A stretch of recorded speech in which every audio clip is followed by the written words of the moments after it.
Weapons, a new horror film directed by Zach Cregger, also known for the film Barbarian, recently beat out several other films to take first place at the box office for the second week in a row. This marks the third breakout horror film of the year, along with Sinners and Final Destination: Bloodlines.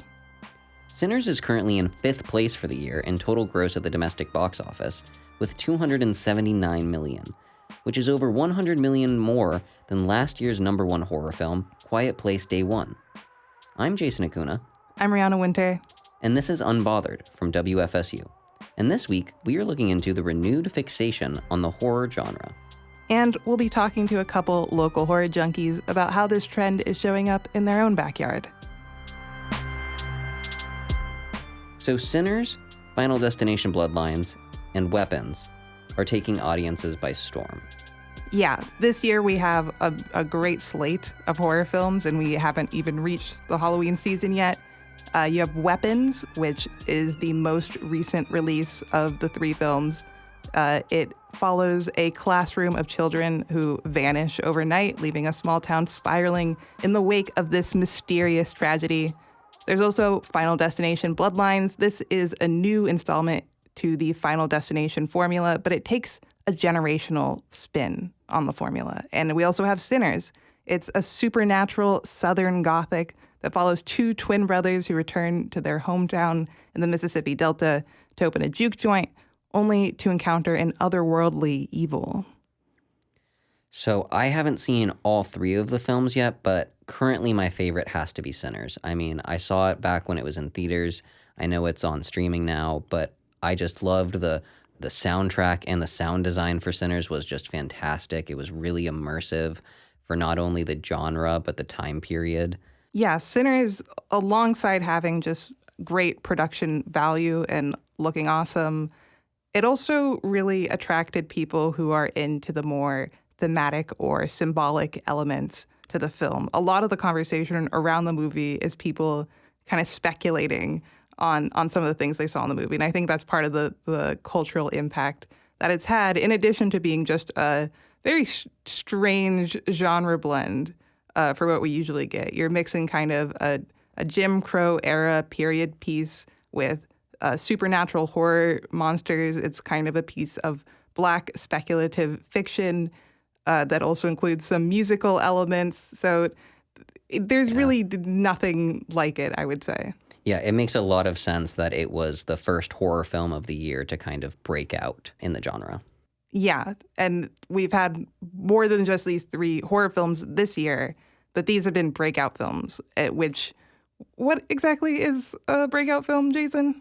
So a breakout film is a film that performs not only better than expectations, but also sufficiently exceeds its budget, making it an immediate kind of success in the industry, especially in the horror genre, which is typically considered to perform slightly less in theaters than other genres do. It has less of a general appeal, historically speaking. Yeah, so it definitely says something that some of the breakout films this year are horror films. That's why we had to bring in some local horror junkie experts. We talked to Kevin Cole and Mady Giovanneli from Cap City Video Lounge, a local DVD rental here in Tallahassee.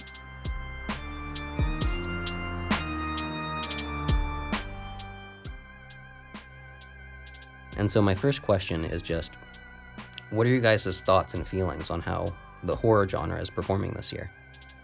I feel like if you're someone who's a longtime film lover or film historian, you can definitely notice the correlation of what is happening, the social, political, or economical state of the country versus how films are being made and how successful those films are being made. Throughout time, horror movie stories are always, the retelling of like immigrant stories, of queer stories, of people who are searching for answers in communities that aren't made for them. And that's exactly what's happening right now in this country, So I've always felt is wherever the anxieties are in a culture, that's where horror comes in. It always does really well in times of turmoil, I've always found. Like if you think back to the late 60s through the late 70s, auteurs like George Romero, John Carpenter, Tobe Hooper were telling stories that were part of the zeitgeist. They didn't even realize it at the time. Then you look back 10 years, 20 years later, and it's like, this had something to do with what was going on at the time. They had something to say. Yeah, and so I think like we're looking at the movies that are performing incredibly well right now, like say, Sinners or Weapons. These are both movies that have something to say about what's currently happening. Like we aren't trusting the government. We aren't trusting these larger governing bodies. We're trusting each other. We're trusting our small pockets of community. And so you're looking at these movies where you have this one character that the whole time is like, hey, something's going on. Something is going on, and nobody else wants to hear it. And the anxiety building, like, I think we're all kind of feeling that right now, you know? And one of the things I've found so impressive about horror movies now is, and probably one of the best things that the internet and social media has provided us, is hearing people's interpretations of these films. Like you get to the heart of it, like almost overnight. A movie comes out, everybody's there to see it, and it's like, let's digest this. Like, what does this mean? Like, what are we taking away from this? And it's not filler, it's not an escape. And that, I feel, is the appeal of horror cinema, is you go in there and you've got that mirror pointed directly at society and what's going on now and everything that's terrifying to us in our hearts.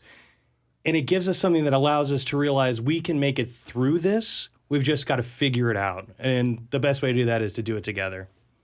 Yeah, and all mediums of art give us that opportunity. But I think film is the way to, like you said, like directly digest it. You can read something and interpret it on your own. You can listen to music, interpret it on your own, see a painting. But like the experience of being in a dark room with other people and you all feeling that exact thing at the same time, and then coming out on the other side of it and immediately being excited to be like, hey, what did this say to you? And I think now more than ever, I feel like we do need that mirror for society. I think we all need to be like, hey, this is happening, and it's cool to talk about it and make art about it. Do you feel like the broader reputation of horror might be changing for more mainstream audiences? Because I think there are a lot of people out there who feel like horror is this kind of schlocky slasher, and there's nothing wrong with being a schlocky slasher. But Jason brings up Final Destination. They do a slight twist on it in this Bloodlines film that brings in more of these story elements or has something to say. Yeah, I think the messages have always been there in horror. I think now, because of social media, because of, the advancements we've made with the internet and technology, it's definitely more digestible to the everyday audience. But, Kev mentions George Romero. Like, anyone who has seen Night of the Living Dead can watch that movie and be like, oh, this is about way more than zombies. Mm-hmm. You watch, The Toxic Avenger or Troma's War, like the schlockiest low budget of all of them. And every one of those has a social commentary. Absolutely. But I think that it's a prettier package now, Mm-hmm. The advancements that we've made it so other people are willing to sit through those movies now to get to the message. They're willing to see past the blood and the gore to see the real human experience behind them. So, yeah, Kev keeps saying this is like the renaissance of horror right now. Yeah, I never thought we'd see it again. Like I talked about, Romero and Tobe Hooper and John Carpenter, Craven back in the 70s and 80s, and I thought we'd never get that level of artistry in horror cinema again, but it is coming around, and it's kind of thrilling. Every weekend there's a new incredible horror film, whether it's what do they call it? Elevated horror? Yeah. Which, whatever. But it's like, elevated horror or not. If you want to call it schlock, if you want to call it elevated, you want to call it goofy. All of it, even the weirdest stuff has something to say. Like you brought up the Saw films. Like you think about when those came out. The first Saw film came out right when George W. Bush got re-elected during the war in Afghanistan. Mm-hmm. You think about what Saw films are about. It's about somebody forcing your beliefs on someone else. Yeah. And what's more terrifying than that? It's like either buy into what I'm selling you or you're going to die. Yeah. Mm-hmm. And to me, I'm not a huge Saw fan, but that message, I was like, oh, I get where this is coming from. And no wonder these films are so insanely successful. Yeah, because I think we've all felt like trapped by, whether it be our stance on our, the current politics, or we feel trapped by our economic state, or we feel trapped, like there are people in those movies who are people suffering from addiction, like there's so many real life emotions expressed in those movies in like a really schlocky, gory way to make it digestible, you know? And even to go back to the 80s, sorry if I'm like going far out of line here, but you think about the 80s and filmmakers like Cronenberg and John Carpenter making The Thing and The Fly, and the social critique there, you know, during the height of the AIDS epidemic where you weren't allowed to talk about that.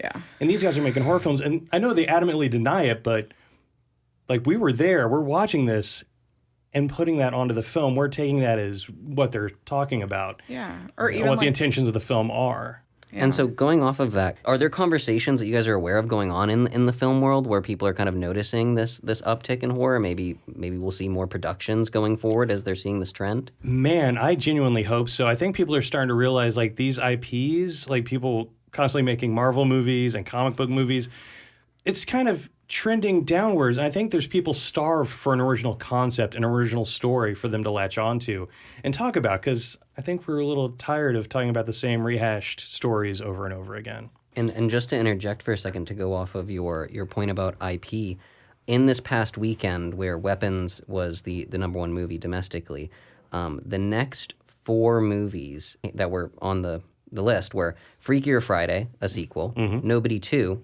a sequel, The Fantastic Four First Steps, a reboot, and The Bad Guys 2, a sequel. So that seemingly definitely could have helped propel that. But I will say, like, you know, some remakes and reimaginings that I feel like have done really successful are Superman. Superman is doing incredibly well. And you think about James Gunn. Think about the movies that James Gunn made before he got these big studio films, before he got Guardians of the Galaxy. Think about, like, Lolly Love, or like any number of films he made with Trauma, you know, like all of these filmmakers who are making it big in these large budget films across the genre board are like our people. They're just these regular people, these regular artists who've been through adversities. And so their stories are telling those adversities. You know, we're not having so many of these like Weinstein-ushered filmmakers, these people who have been millionaires for decades now, making this inauthentic art anymore. So even across the board, genre-wise, we're still getting these like really authentic stories from real people. And most of those people started in horror, you know, which is like the funniest part. And that, you know, you think about Superman and James Gunn coming up from the independent, like, horror and cult film scene. And again, like, that's some of the most, like, in-your-face messaging I've seen in a superhero movie ever. Honestly, like, he's really letting loose, and it's pretty impressive. Well, going off of that, I did have a question. Have you guys noticed any similar trends at Capital City Video Lounge or you guys' movie rental establishment? I'm going to tell you, we can't keep They Live on the shelf. Currently, John Carpenter's filmography is getting rented out constantly. Yeah, people are always looking for the Hard horror hitters, films. man. Oh, yeah. Also, like, intense stuff that has, like, something to say. Like, the more upsetting, the more obscure is the kind of stuff we're renting now. Like, I feel like, and not to, like, go off on a tangent about streaming, but I feel like streaming in itself is, like, altering the way that we see things. Because think of these big corporations that are financing these streaming services, that are making the decisions about how these films are being edited, you know? And so now more than ever, people come into the store and they want the real art. They want to hear what these artists are really saying. And it's not the Marvel stuff they're coming in and renting, you know? It's very true. Yeah, the Marvel stuff is sitting there collecting dust where, yeah, all the original bizarre stuff from years past, things with something to say, that's what's our bread and butter. That's what people are renting out. Absolutely. And do you guys think this apparent trend will continue as we kind of enter horror film season? Should we be expecting kind of a blockbuster October for the horror genre? I honestly wouldn't doubt it. I'm not sure of what's coming up. I know the new Conjuring movie is coming out, which, you know, is a little bit more like, you know, carnival haunted house, a lot of jump scares, that sort of thing.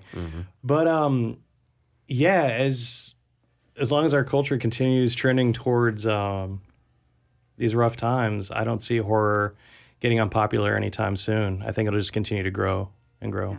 And hopefully it'll be a way that, like, we'll be able to kind of, like, secretly talking code to each other and let each other know, like, hey, we're getting through this together, and keep using this genre as an opportunity for storytelling for these like deep, meaningful things that we're going through as a country, which is so wild to think that like this is a vulnerable genre to use. It is a genre that really can like span personality types, can span, economic states. Like I can sit in a movie theater with someone who is completely on the opposite side of the table from me, and we will both be scared by the same things. Right. And I think that's like the big difference between horror. You can watch a drama, you can watch a historical movie, you can watch, a rom-com, and like our life experiences will influence how we interpret that art. But not horror. We all get scared. Yeah, it's an incredibly diverse and inclusive genre that kind of mirrors the audiences that go to see it. Yeah, exactly. Mm-hmm. Well, Kevin, Mady, I really appreciate you guys sitting down with us to discuss horror films and this breakout horror summer we've been experiencing. Really appreciate your thoughts that you provided. Honestly, it was an absolute pleasure. Thank you for thinking of us. Thanks so much.